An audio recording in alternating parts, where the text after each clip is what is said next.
Sorry, my mind has gone blank. Thank you for joining us from BC and beyond and for taking part in any or all of our sessions. This is our final session. To begin, I would like to acknowledge my gratitude for the chance to work, live, and learn on the lands of the Ktunaxa, Sinixt, Sielks, Tlaikletene, and Secwepemc peoples. And we invite you to share the lands that you live on and are participating from today in the chat section if you would like. I'd like to thank the recovery group again and again that has helped to create these sessions, and the BC Association of Emergency Managers for supporting and hosting the sessions. Any resources or information or comments you have to share can be added to the chat section throughout today's session, and at the end of the session, the summary notes, ideas, and all links shared and the presenters' contact information will be sent out to those attending. During the presentations, please leave your video and audio turned off until the Q&A begins. On March 24th, we were presented with two interesting perspectives and many resources on emotional and trauma-informed supports for Indigenous and non-Indigenous communities. Our final presenter in this series is Emily Epp, speaking about another large and crucial topic in community recovery, communications. Emily is the communications manager, Cariboo Regional District. As the communications manager, Emily coordinates all communications ranging from media relations to public engagement campaigns to social media and everything in between. And she is no stranger to crisis communications. Every year, excuse me, seems to bring new emergencies in the Cariboo region. For her work leading communications during the 2017 wildfires, she was awarded the Canadian Public Relations Society's Shield of Public Service. Before joining the CRD, Emily worked for the BC Wildfire Service for 5 years as a fire information officer and in other emergency response positions. She is currently enjoying maternity leave with her soon-to-be one-year-old son while working on a Master of Arts in Interdisciplinary Studies. Emily, please. Thanks, Deb. I am really excited to be here, and it's kind of been a nice change from my maternity leave. I'm kind of getting my wheels going back into the thought and idea of emergencies. I haven't thought about that for a while. So yeah, this has been fun, and I'm looking forward to sharing some ideas with all of you. And just gonna share my screen here.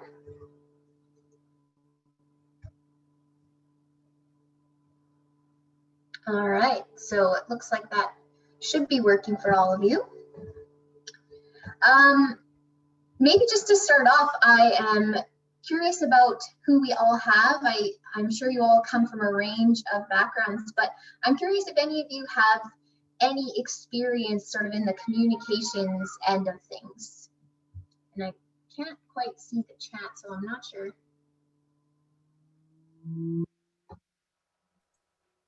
Maybe people can just unmute to say if they have experience, if you can't see the chat there. I do. Who was that saying? Peter. I can see. Hi, Peter. Thanks. I do. I'm Stephanie. Hi. Hi. I am able to see the chat now too. So if you want to type in the chat about if you've been a part of communications or any of that, that'd be great. And feel free to type in there as we go through. So like Deb said, I am the communications manager at the Cariboo Regional District, and looks like a few people have like little bits of communications experience here and there. That's great. At least we'll be talking about things that make sense to you, but you know, everybody can appreciate, I think, good communication and bad communication on all sorts of fronts. We now have all this lovely COVID world around us, and we, you know, experience communication to us and at us, and I think we all have our preferences and opinions. So I think even that is a great place to start, and thinking about how we can communicate in an emergency and in a recovery situation. So what I wanted to chat about, first I just wanted to put this slide up for you guys. I just think it's a great example, a visual of the communication process. And I kind of want us to just sink in on this idea and reflect on it as we go through the presentation. It's just one of the basic models of communication. You can see there's a sender of a message who is, in this case, using a medium of a cell phone. The receiver is the person who receives the bit of communication. And then what is sent is the message. And ideally, that cycles back through with feedback. So it's a circular loop. And it's got communication has multiple elements. So somebody's sending. You also have to think about how you're sending it. That's the medium, or as we say, like communication tactics. But then there's also the message. So what are we saying? We also need to think about who's receiving it, who do we want to, who is receiving it, who's maybe not receiving it. And then that feedback loop, making sure that what we're saying is being understood and hearing that feedback back from the receiver. So I think it's just a good tool, an idea to think about as we go through that basic loop of sending, receiving, and feedback is an important communication cycle, and it applies in all situations, whether that's emergencies, recovery, any kind of communication. It's a good way to think about it. So as we start talking, thinking about recovery, just reflect on that, about who wants to needs the message, what are we sharing, how do we share it, those kinds of things. So I just wanted to start off with a bit of some examples for you, and a bit of a reflection on my part of the different situations I've been a part of. So my introduction into the world of recovery really began in 2017 in the Cariboo. Ahead of that, I had been working at the CRD, but we hadn't had many emergencies. And for that, I was working for BC Wildfire Service. So our focus was really on emergency response. If you think about the cycle of emergency management and the different phases, BC Wildfire obviously is heavily in the response phase. And so my communications was very response focused. But then enter working for a local government, and we, beyond just the response communications and partnering with people in that, then I had to start thinking about recovery communication. So it's been a growing and learning experience for me. And so I'm kind of hoping, as I share a bit, to pass along some of that insight to you as well. So the thing that really stands out for me when I think about recovery communications is this example. So in 2017, beginning of July, a bunch of wildfires started in the Cariboo Regional District. And specifically, I think of the example of 150 Mile House, which is just a little rural community, 20 minutes out of Williams Lake. Geographically, it's very not far at all.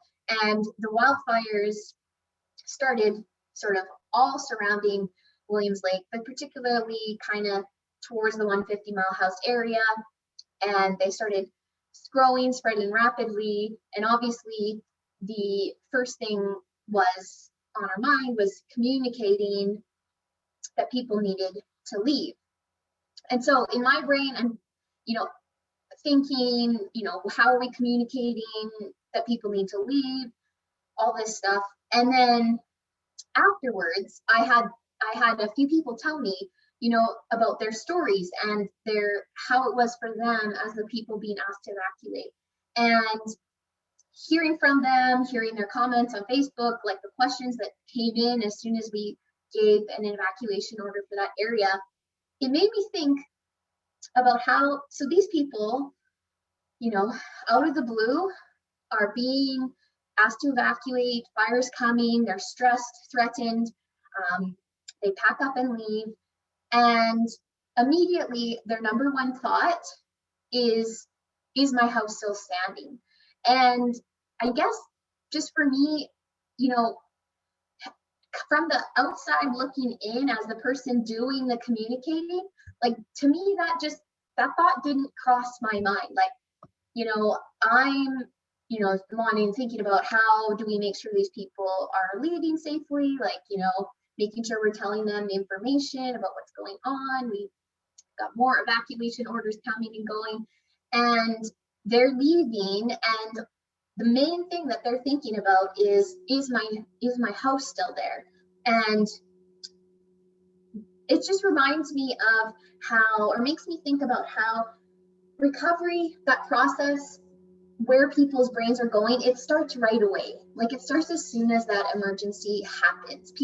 People don't see the difference, those imaginary lines between response, re-entry, recovery.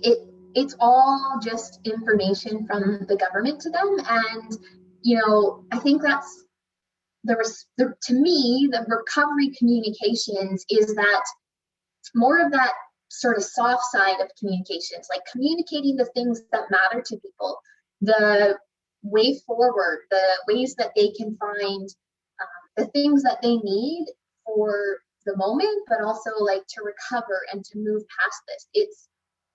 It's not just saying all those technical details. It's not just telling people where the fire is, what's happening with a flood, how to, where you need to go, where's your check-in point for ESS.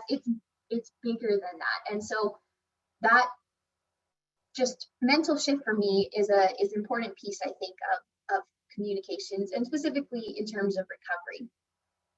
And so as I guess some examples, starting in the 2017 wildfires, recovery communications looks extremely varied. It really, like all communication, it's important to meet the needs of the situation. So we tried a lot of things. Some were more successful than others. We've had since then some floods and other kinds of emergencies to try out some of these recovery style communication efforts. But so, for example, in the fires, people are evacuated, they're leaving, and then the next step for those people is ESS. And so in this situation, which is maybe somewhat unusual, our main ESS centers were not located in our own community because so many people were being displaced. So we had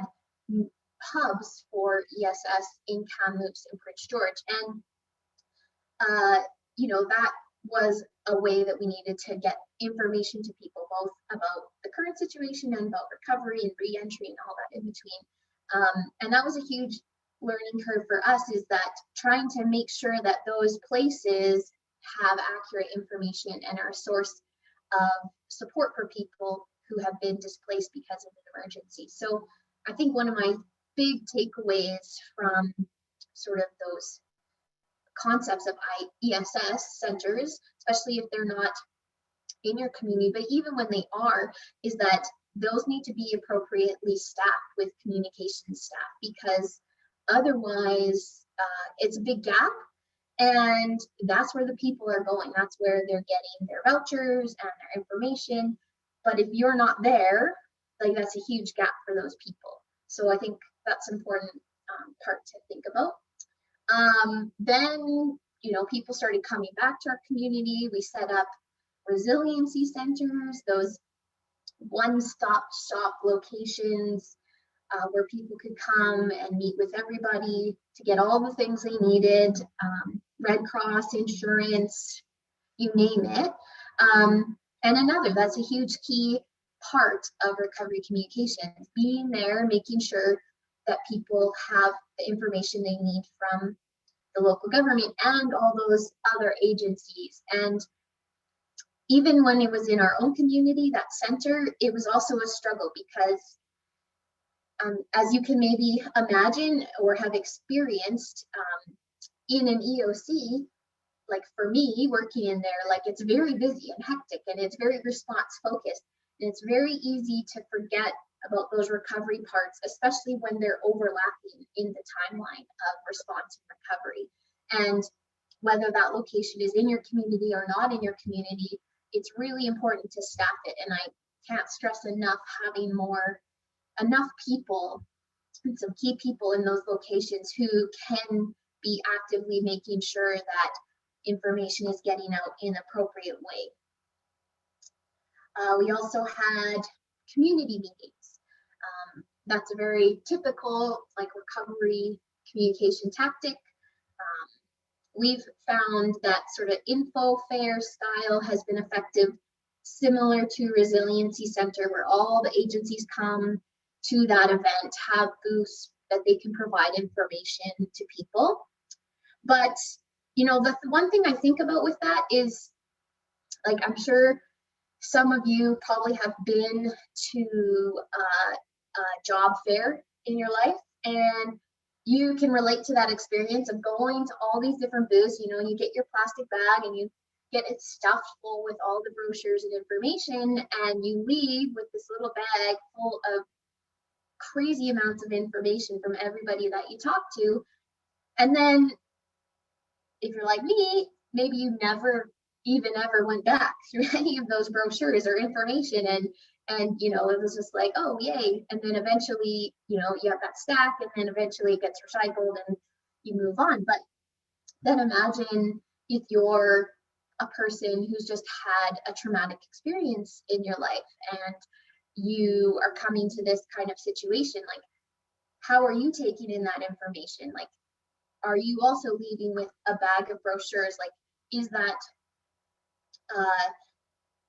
are you going to be able to get the information you need? And so I think those are the kinds of things you have to think about too, putting yourself in those people's shoes and saying, yes, this is a good way to get information to people, but is it effective? Is it getting through? And I think above all, the most important thing is those conversations, like that it's not just like about that you gave them a brochure, it's that somebody from wherever, ENBC or BC Wildfire or whoever was manning that booth that they went and talked to, was somebody that they could actually connect with and talk to, because maybe they may or may not read that brochure afterwards. And sometimes, you know, we need those connecting points to remember as well. Some of the other things we've used, like social media, videos, all of those things are great tactics, but you have to make sure that they're getting through to the people who need it. So, you know, in the case of our big wildfires in our region, those were some great tools because so many people were affected, and so we could reach a large audience online. But say, for example, in 2019, we had a bunch of flooding out in the Chilcotin, and that's a rural area with limited internet access, some none, no cell service. And so we could make a video or we could post on social media, but that doesn't mean that the actual community members would get that information or see it. So every situation is so different, and you have to be thinking about, is our way of getting out information reaching the people that we want to.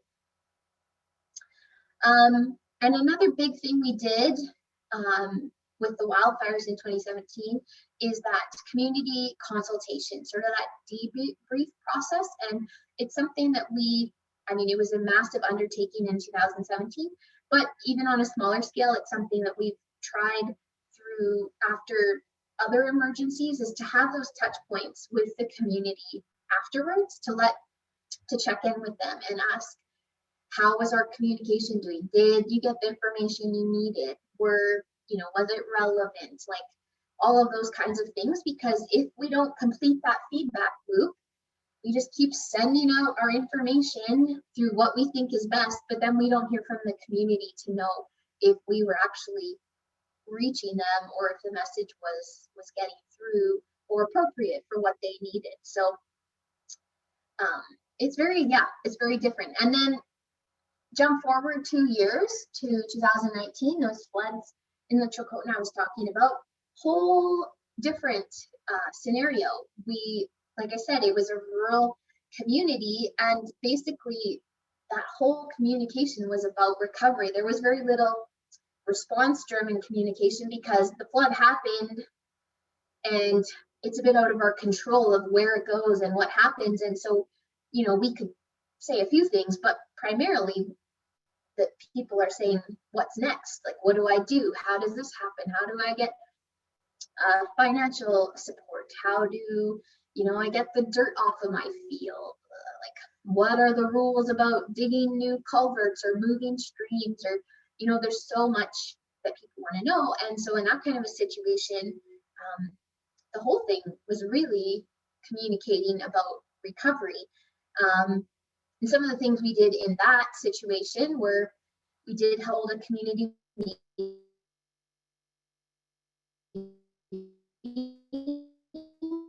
Same thing, info fair style. We brought out a ton of agency representatives to the middle of nowhere, tiny little, no running water. And, but we brought 10, 12 agency representatives, and the community really appreciated it because we went to them. It, was about a 3-hour drive from Williams Lake, but you can imagine in a more remote area how challenging it is for those people who are facing, all of the immediate concerns of flooding.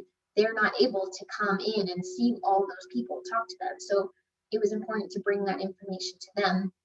And another key point that we had was establishing a community liaison, and that's something that we've done through many emergencies, is getting that key community contact who can be just that person that you check in with to say, is this community meeting on the right day? Have we invited the right people? They may be able to provide you with, like for instance, they shared their community telephone list so that we could communicate better with the people out there. And, they're just the ones who are those, basically who are providing that feedback loop in the moment so that if your communication is reaching them. So that's a lot of, introduction and examples to start. So I wanted to jump back, ask you guys a few questions about what you think. So this is a bit of a graphic about the timeline of recovery, but what do you see as being the communication needs in recovery? What do people need to know about or want to know about in recovery? Feel free to jump in on the chat or audio, whichever is your preference.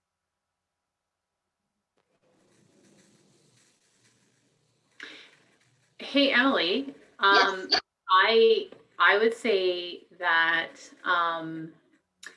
people are want to know how things pertain to them and their situation, which is complicated and takes discussion. And your point earlier about anticipating and tailoring and really listening, I think is really well placed, because people's needs are individualized to themselves and their own situations and their own ability to navigate to those next front doors. That's just one of my thoughts. Mm-hmm. We have a couple people here in the chat too who said simple, clear messages, repeating often, translated.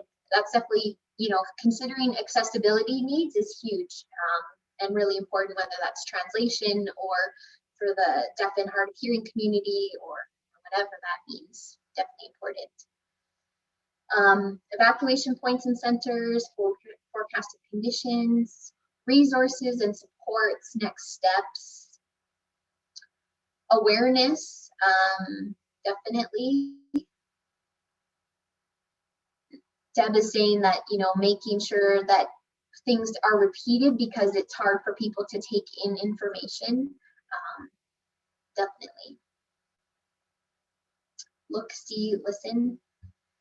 Exactly. The challenge with communication and recovery communication, I think specifically, is that it's very hard to, have a standard approach. Like Stephanie was mentioning, it's, it varies. People want specific information to them and their needs, and it's hard to have a standard approach.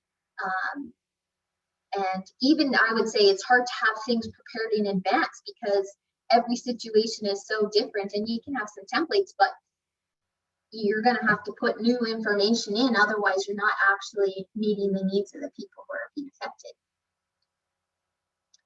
Sensitivity to responsibility regarding an affected person's self-care.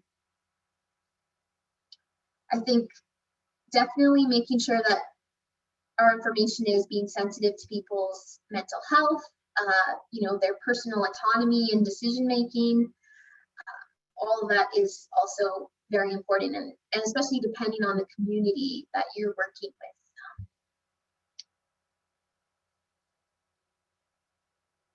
Consistent messaging through multiple channels, definitely.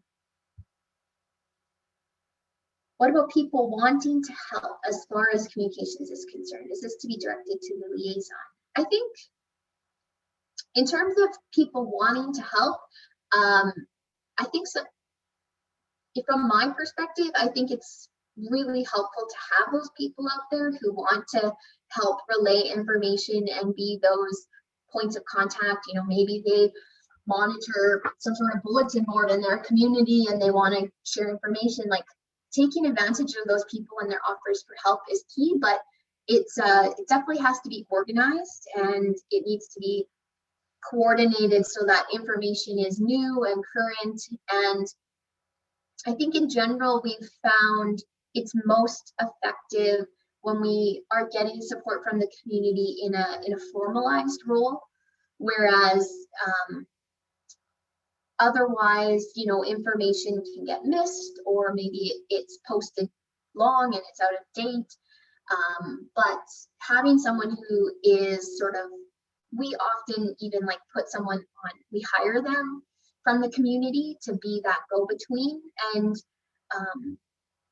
I'm sure Stephanie or Deb could chime in more on how that's been going in more recent days. But in concept, I think it has a lot of value in terms of using somebody as a key communications contact.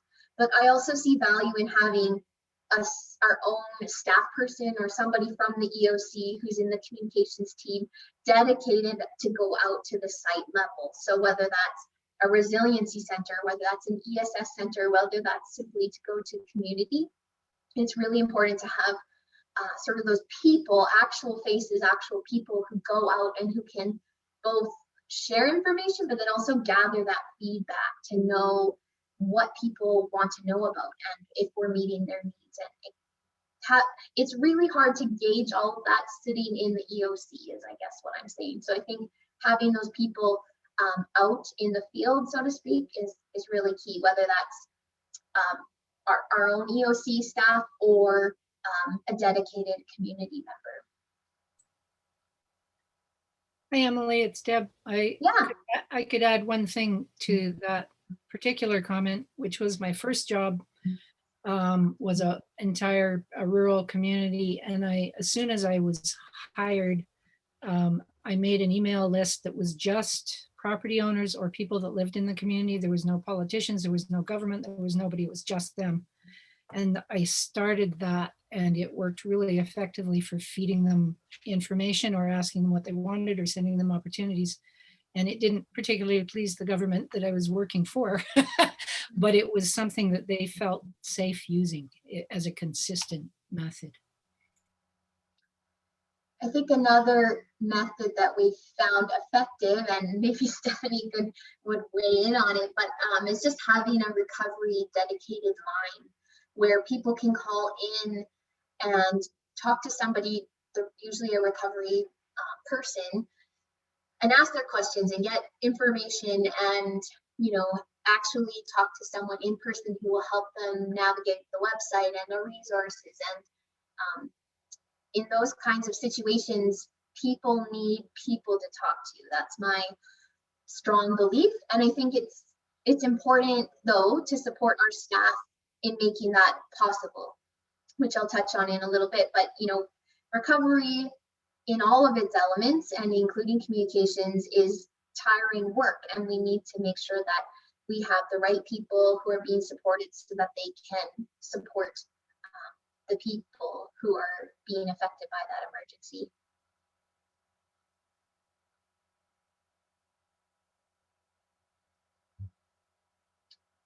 And then I guess the other thought I had here on this screen is about when do we start communicating about recovery? And I think I've touched on that, but I think it has to happen right away. People, like I said, people don't have those lines between what's response, what's recovery, what's reentry. They just need information, and it could be in all sorts of forms and about all sorts of topics, but they just need the support that they need. And so I think we have to think about it holistically in terms of how we communicate in general and making sure we're providing the right information for what people need information about.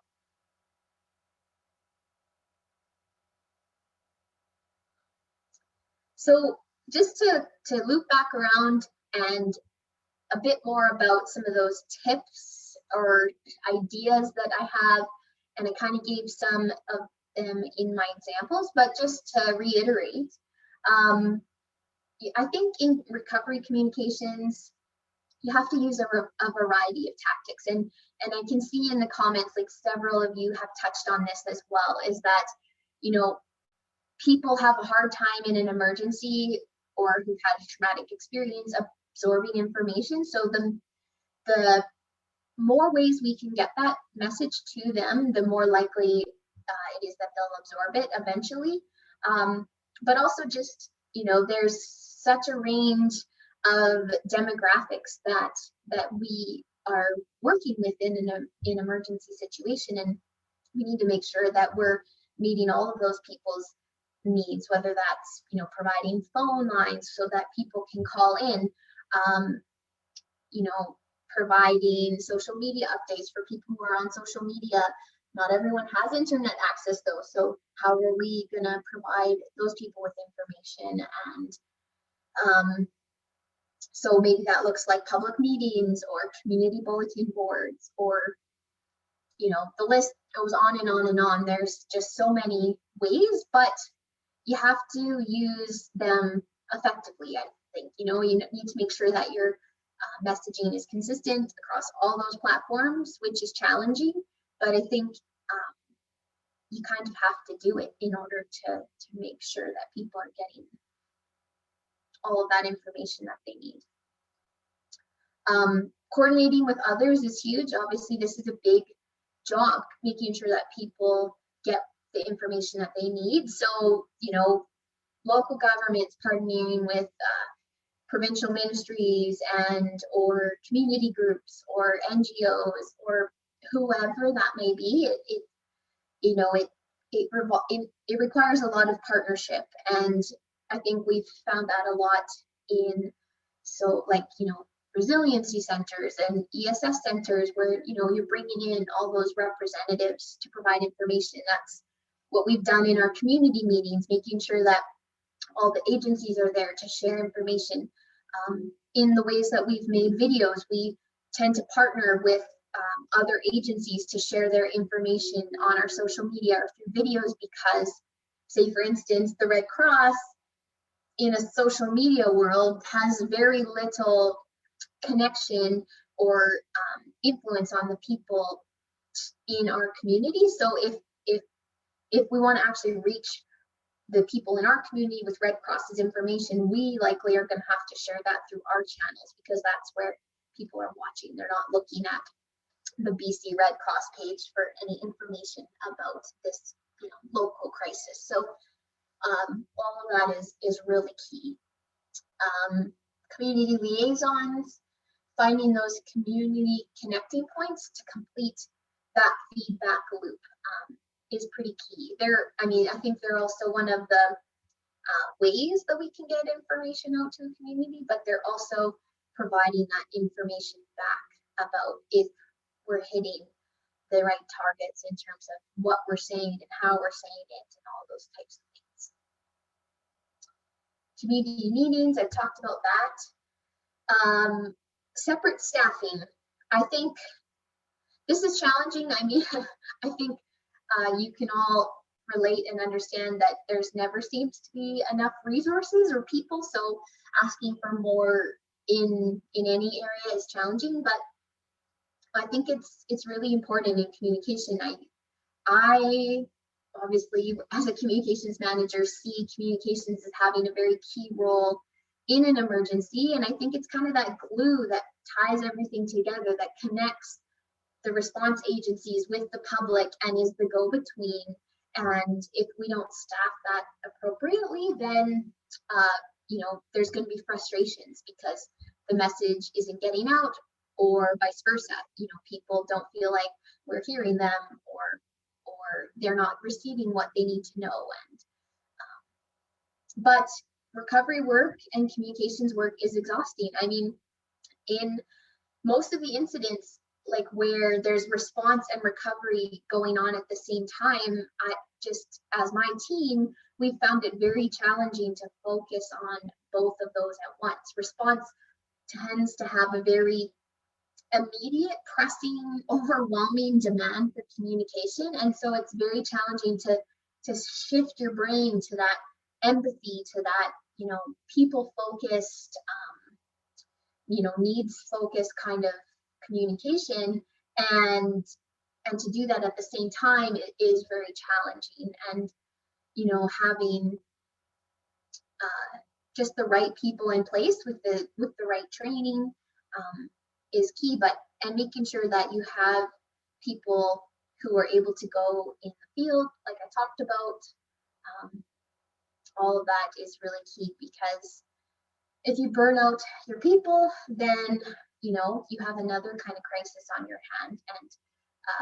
And especially in our world today, where emergencies just keep popping up, one after the other in all kinds of different ways. We need to make sure that we're putting the concerns of our people first too, and supporting them so that we can support people who are affected. And advanced preparation. I mean, there's always certain things that can be done in advance. To be honest, I feel like most of our advanced preparation has happened as a result of an emergency. And, we made things for one emergency, which then have now become advanced preparation for future emergencies. And I think sometimes that just happens. But it's not cookie cutter. Recovery, especially the information that's needed, it varies, and it's very hard to do a lot of that in advance. But there's definitely some key parts that can be prepared, and even just in terms of ideas, or we have a checklist for how we set up a community meeting. We have what else do we've got? We've got a sort of a generalized re-entry template. We have some generalized FAQs that get changed after every event. Even things like, if there's like super small technical things that are hard, that are helpful to have in advance, like we have a phone tree. So we have some pre-recorded messages for that phone tree, so that, as we set that up, we can just put them on and not always have to be recording those messages. So things like that. I'm seeing a comment from Peter. Is there any program in high school to teach these skills, then have those students participate in a real situation? I'm not aware of any kind of program like that, but I think, there's definitely a lot of potential there in terms of preparing the community in advance through education. I think hopefully as more and more education happens about preparedness, that kind of is all tied in together as people learn about how to become more prepared. Then hopefully that will help in terms of filtering down into education. And I know the provincial government's trying to do some preparedness stuff in schools, but it seems to me like it's still a bit of a work in progress. Deb's got a comment or question. Do you think the Care Regional District is better placed now after several years of emergencies to have recovery staff in the EOC and more of a presence from the start. Maybe Stephanie, do you want to jump in on that first? I was gonna try to type it and then you asked the question. I would say yes. I would share that since 2020, so last year, 2019, we did not have an EOC recovery position. We have since last year. So the EOC recovery position has traditionally in here sat under planning. It's a question really of maybe we would move that position around to try out a few other opportunities, but it has been helpful to be answering Emily's question about when does recovery start. If we start responding with a lens of recovery and at least starting to track issues or potential answers to facilitate timely communication and also resourcing, updating our websites during the event, like Emily was saying, that keeping the flow of information pertinent is, yeah, I think it's been a really positive move for us, and I think it will be replicable in other places. It's That's definitely taken us some time, that's for sure.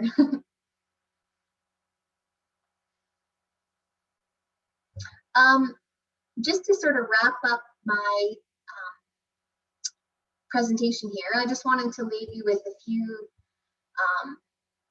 just a summary of some of the takeaways that I see in terms of recovery and communication. So I think I see it as three things: sort of strategy, empathy, and engagement as being, if you're going to think about anything in terms of how we can do recovery communications, those are the three things that really stick out to me. So strategy is kind of thinking about that communication cycle and the process, like who's receiving the message? Are we using the right medium? Is the message clear? Is it being understood? Like, all of those things are just general good communications strategy, but it applies especially and always in recovery as well.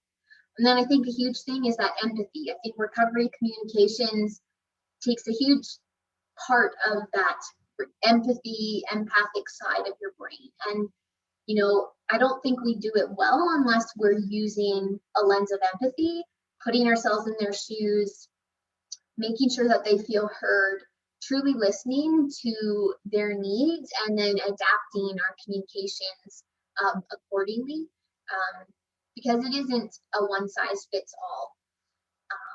And then engagement, so finding those community connections and asking ourselves, like, how can we evolve those affected? Do the people who are being affected have influence on decisions, on what's going on in their world and in recovery? One of the things that I'm focusing on right now in my master's degree is how we can include more public participation in emergency management. And, you know, there's lots of research that shows that there's a lot of benefits from including the public in decision-making at all levels of emergency management, and that includes in recovery. And I just want to, you know, encourage you to reflect on that, and how can we involve the people who are affected in emergencies in the recovery process? How do we make sure that they have influence and say, and that we're actually meeting their needs? So for me, those are the three key things: being strategic, empathetic, and being engaging. And yeah, I think that's where I want to leave it, and we can dive more into questions, and I think we're gonna have some breakouts, but yeah. Thanks, Emily. That was fabulous. Stephanie, would you like to take it from here?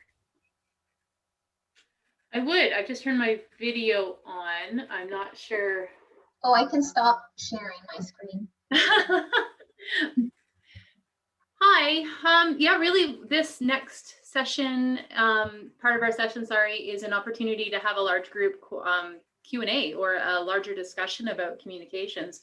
Quite a few items came forward in our chat box, and also some questions that people had had. I want to say that Peter said, look, see, and listen, and I would say that resonates a lot in my experience, that generally there might be something that we're not catching in a text message or in a Facebook post, but when we are able to reach out to someone and have that longer conversation to understand their own recovery context, we're able to pick up a lot more. I just also want to acknowledge we're having a massive storm right now, so if something happens to our internet, I apologize in advance. It's just hitting us. So I just wanted to open the floor to other questions at this point in time before we go out to a breakout group. If there are questions for the larger group, we can do that now, or I wonder, we can also have small group discussions after we get into the breakout, if that's more appropriate or people are more comfortable in the smaller session. I have one question, Deb. Have you experienced any of your communities building their own Facebook pages for the event, just so they have that social media themselves to comment on? My experience is not necessarily that people have started a Facebook page during recovery specifically. Wiley may have a thought on this too. Wiley's been working largely in our EOC recovery and in recovery management with us since 2019. And I find that people started having community sharing around emergencies after 2017. Some groups may have had them in advance, particularly as Emily had said, there are areas that are really rural or remote. Sometimes it's not a Facebook page, sometimes it's a community discussion around a mailbox, but there is sharing happening at the community level. And sometimes we're able to tap into that through community liaisons, as Emily had pointed out, has been a really functional opportunity for us to expand that over the last year and a bit. And we've learned a lot through that expansion as well.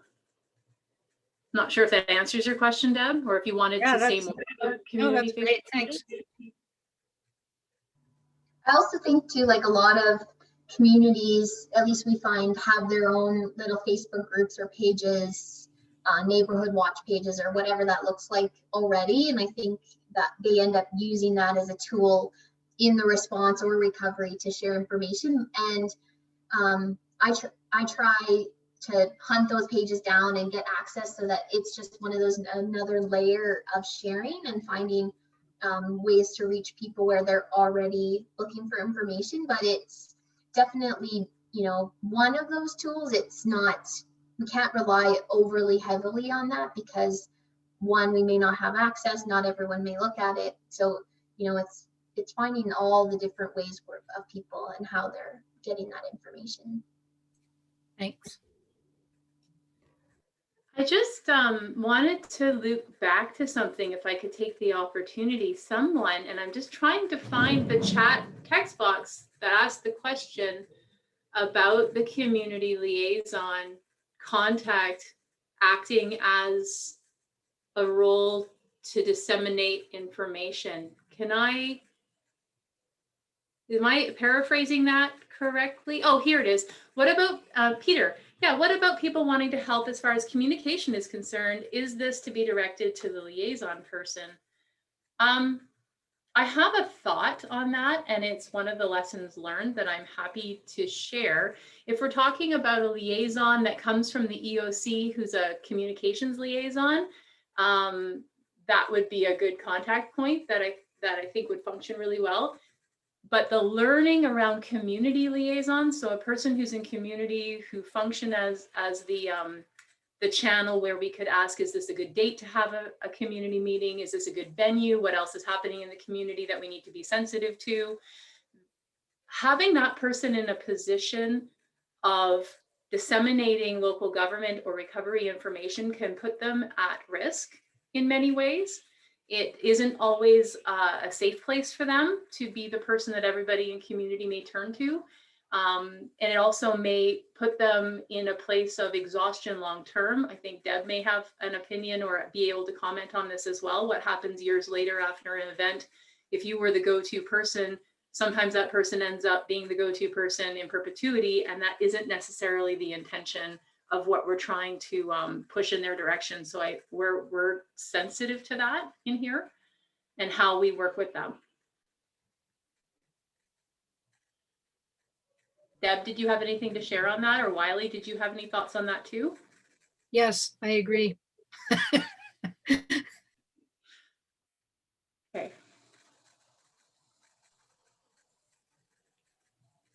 Yeah, no, I would totally agree. I think that the sensitivity is that we've seen these burnouts, and there's certainly a role for community members to play in terms of sharing contact information. But then I think in terms of our best practice, we've seen that it's easier for us to carry the ball after we have that. Yeah. And it can be an onerous burden, like the recovery communications. And I don't think as a local government that it's fair to expect that of our community members who are, experiencing that firsthand and have those community relationships going forward. I think it's easier for us to staff up appropriately and yes, connect with them, but not burden them with our job.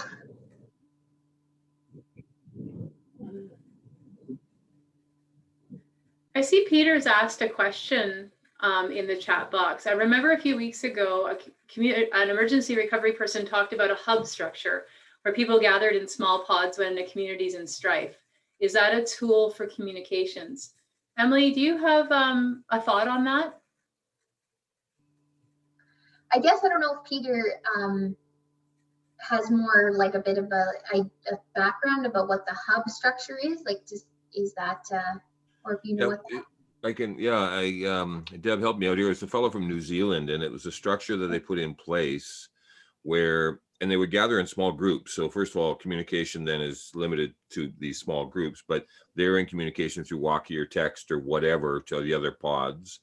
And it depends on what the strife is, but I just found it really interesting, and it was seriously structured. There were people that were at these mustering points who were in charge, and they were given the communication gig. And I just found it really interesting, and I hadn't heard about it. And I thought you mentioned, Emily, hub at one point in your presentation. Maybe I'm wrong, but I just wonder if that's something that is being considered here or is in fact being done here. And I don't know.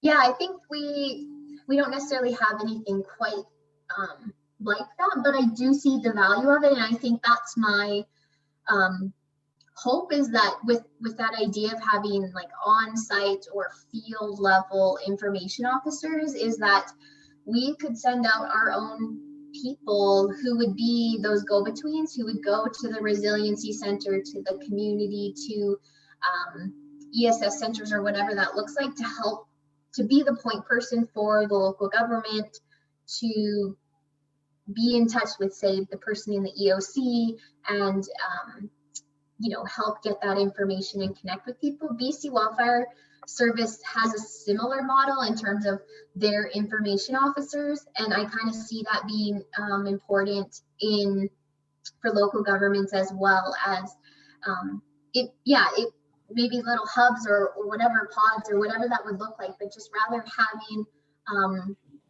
assigned, informed representatives on our behalf who go out and serve as those human faces in those places to A, share information, and B, listen so that we get the information back to us about what people want to hear about or what they need. Peter, I can send the link again to the Community Hub brochure and program, and I'll put it in the summary notes. But I think Peter Alfred was asking about this, but I don't see him on the call any longer. He's in on the North Shore, and it's a really wonderful model. but I'm sure it could work here, the community HUD system they have. And in terms of what you're saying, Emily, and being in contact with them, it makes a lot of sense.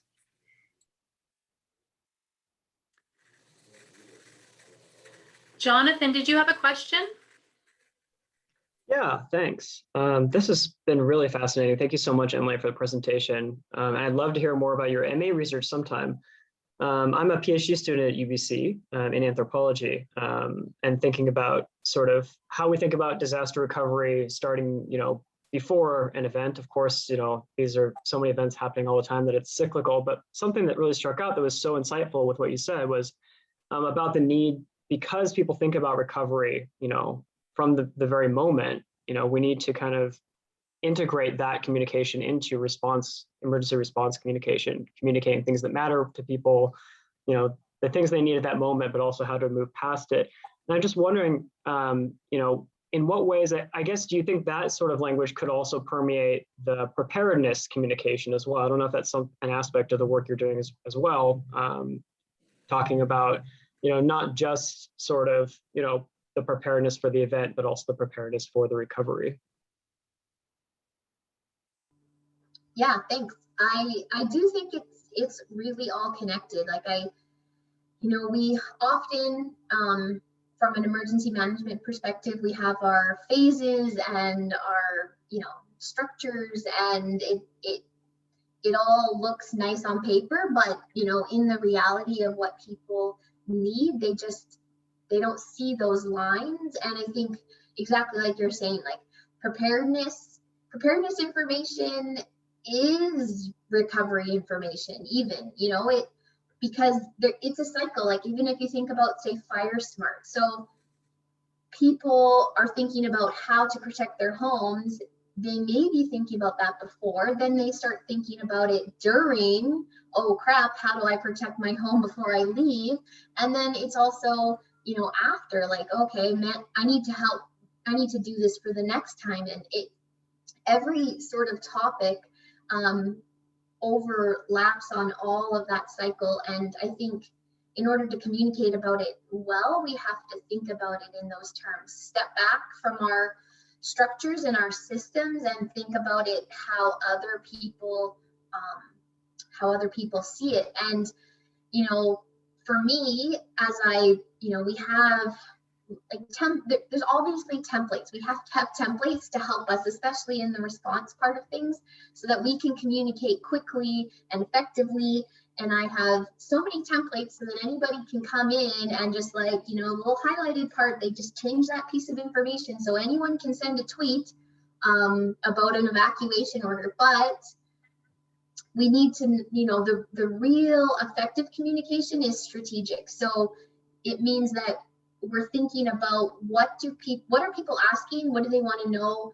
What do they need to hear? So, we don't just get stuck in our little templates about this is what we say when we evacuate people, to think about what are they thinking about? What do they need to hear right now? Like, for instance, I'm telling them you need to evacuate, go to Kamloops, and they're thinking, is my house still there? And those are the things I think we need to think about in terms of our communication. And like you said, it's through the whole cycle: preparedness, recovery, response.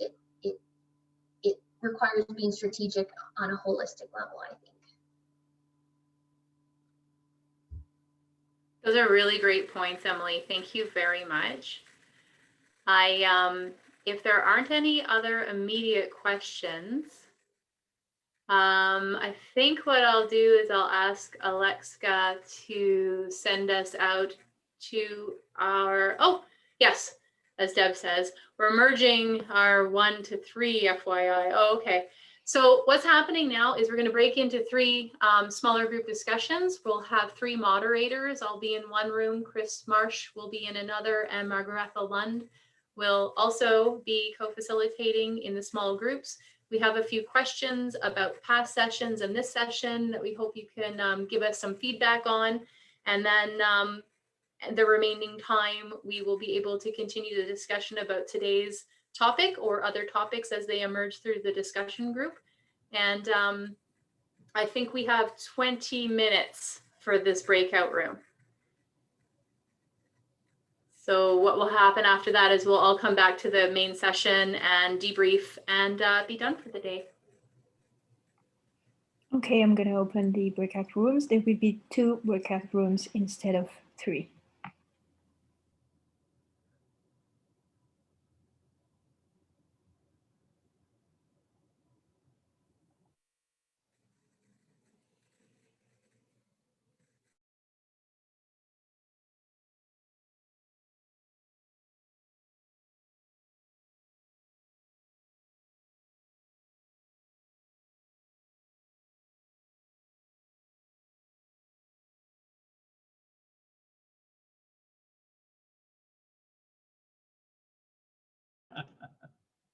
Exactly, hey?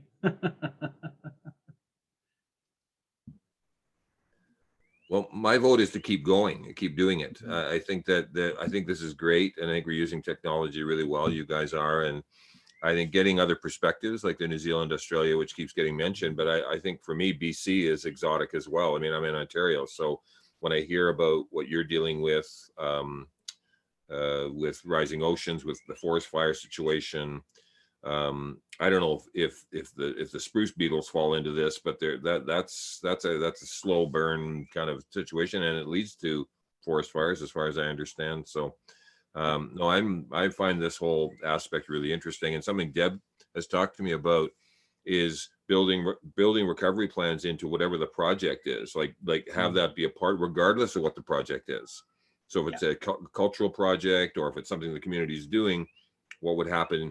And I think that actually starting to get them thinking that way, so that when it strikes, not like they're practiced, but they've got, I don't know, they've got a vocabulary, they've got people they can talk to about it, because it is part of the fabric of whatever else they're doing in community. It's not something separate that they only use once, you know, every 3 years, or whenever it happens, whenever a disaster strikes. It's something that they're aware of always, because we're living in a perilous time on our planet with regards to climate change and what it's doing, and we don't know. We're kind of figuring it out as we go. As somebody told me, we're building the plane as we're flying it. I sort of feel, yeah, or maybe we're taking the plane apart as we're flying it. But Yeah, those are great thoughts. Thank you, Peter.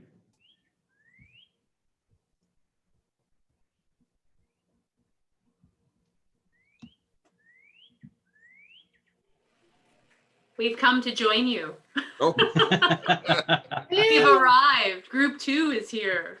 group 2. All right. Yeah. Hey, Deb, are you wanting to take it away to wrap up? Did you want us to do a quick recap of what was discussed in our groups? What are your thoughts on the next few minutes we have here together?